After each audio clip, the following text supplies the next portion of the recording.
في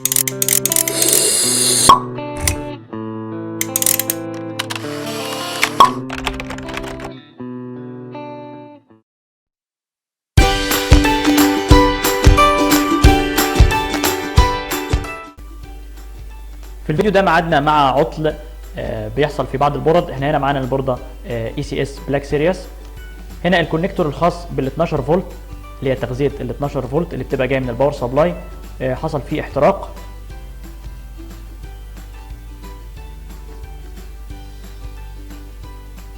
واضح قدامنا طبعا شكل الكونكتور فيه حرق، وفي احيان كتير بيجي الكابل بتاع الباور سبلاي محروق وماسك في الكونكتور، يبقى صعب جدا ان انت تفكه، وده احتمال يكون نتيجة يعني التيار الكهربي زاد عن الحد المسموح به فسبب احتراق. وممكن يكون يعني العطل ده غالبا بيبقى ريليتد او ذو علاقة بالباور سبلاي.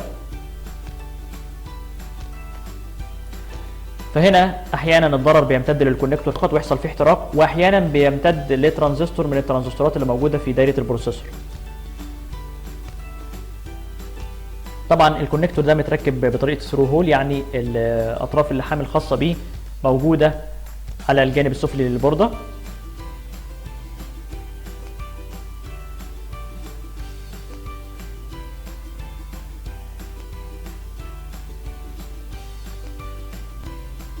هنبدأ طبعا زي ما تعودنا في فك اي مكون راكب بطريقة ثرو هول اللي هو من خلال ثقب، ان احنا نزود على نقط اللحام الخاصة به اسدير علشان نسهل عملية الفك.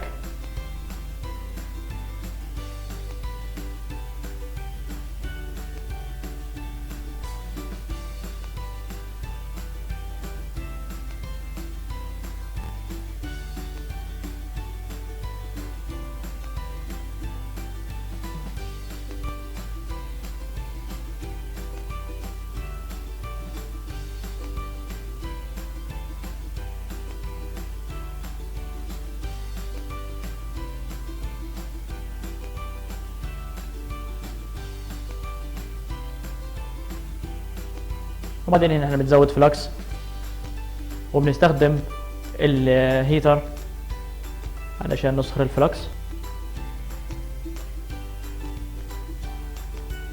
وبعدين باستخدام المكوى مع الهيتر زي ما كنا بنفات في المذر بورد بتبدا ان انت تصهر نقط اللحام بالاسدير اللي ماسكه الكونكتور في البورده. وهنا الكونكتور بيسقط طبعا نتيجة السخونة وصهر الأسدير اللي هو ماسكه في نقط اللحام. وهنبدأ دلوقتي ننظف نقط اللحام بواسطة جهاز الهيتر والشفاط.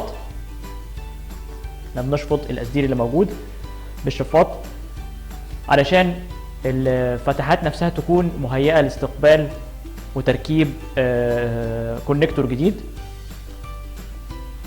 طبعا الكونكتور اللي زي ده غالبا هتلاقيه في مذر بورد قديمه تقطيع، تكون مثلا الشيبسيت اللي فيها بايظه او قاعده البروسيسور بايظه، لانه صعب تلاقيه جديد. يعني هو تقريبا موجود في البورد البنتيوم 4 كلها، يعني انت مش هتلاقيه بس في الموديلات القديمه اللي هي البنتيوم 3 واوائل البنتيوم 4، انما ده موجود في معظم البورد. وهنا طبعا احنا نظفنا فتحات اللحام.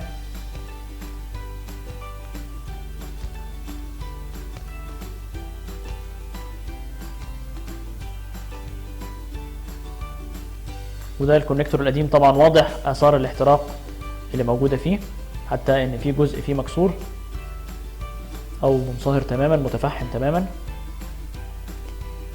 وزي ما قلنا احيانا بيبقى الكونكتور بس هو اللي فيه مشكله، او هو اللي تسبب او الباور سبلاي تسبب ان هو يتحرق يعني، او يكون الضرر امتد لترانزستورات موجوده في دايره البروسيسور. لان طبعا زي ما احنا شايفين مكان الكونكتور ده بيبقى موجود في دايره البروسيسور.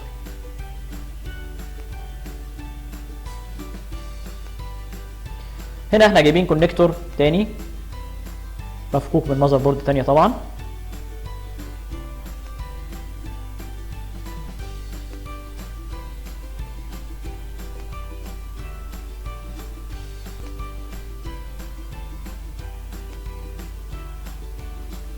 وهنبدأ نركبه في نفس مكان الكونكتور القديم.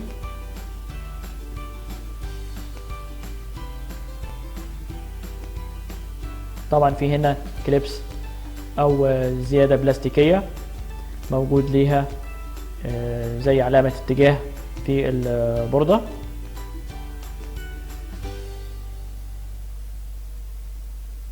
على مكان التركيب.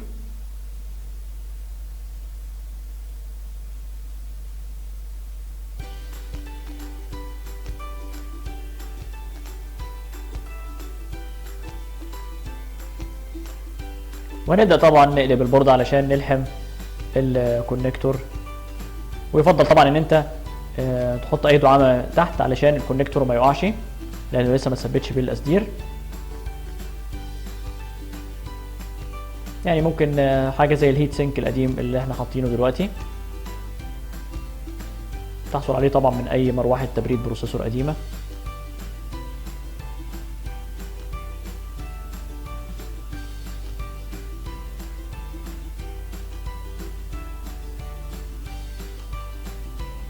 وبسلك القصدير والمكوى بتبدأ تلحم تاني نقط اللحام الخاصة بالكونكتور.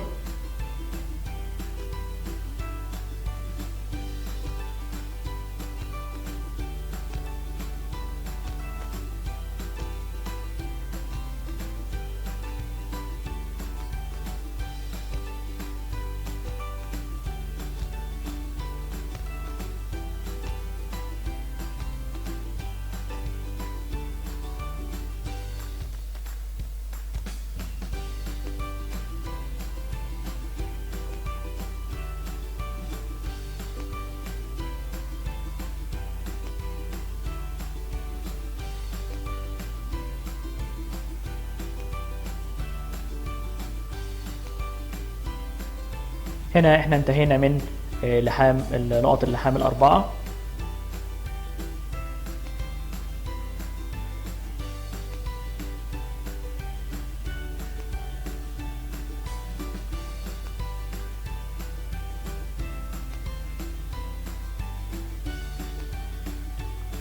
بنبدأ ننظف آثار الفلكس بفرشة عليها مذيب عضوي اللي هو تينر.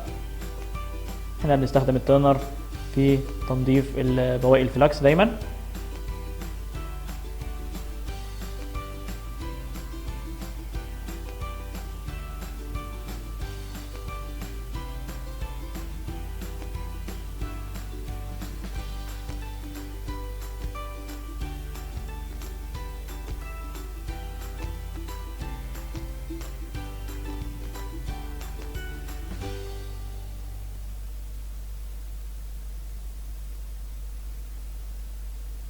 وبكده نكون انتهينا من تركيب الكونكتور الخاص بتغذية ال 12 فولت في دايرة البروسيسور، وفاضل دلوقتي نختبر البورد. بعد تركيب المكونات زي الرامات ومروحة التبريد وتوصيل الباور سبلاي، بنبدأ نختبر البوردة بعد تغيير الكونكتور الخاص بال 12 فولت، تغذية ال 12 فولت في دايرة البروسيسور. والبوردة فعلا اشتغلت وجابت داتا او ظهرت بيانات على الشاشة. وهنا هي واقفة طبعا على مرحلة تركيب الهارد والدخول على نظام التشغيل. وبكده نكون انتهينا من إصلاح العطل في البوردة دي.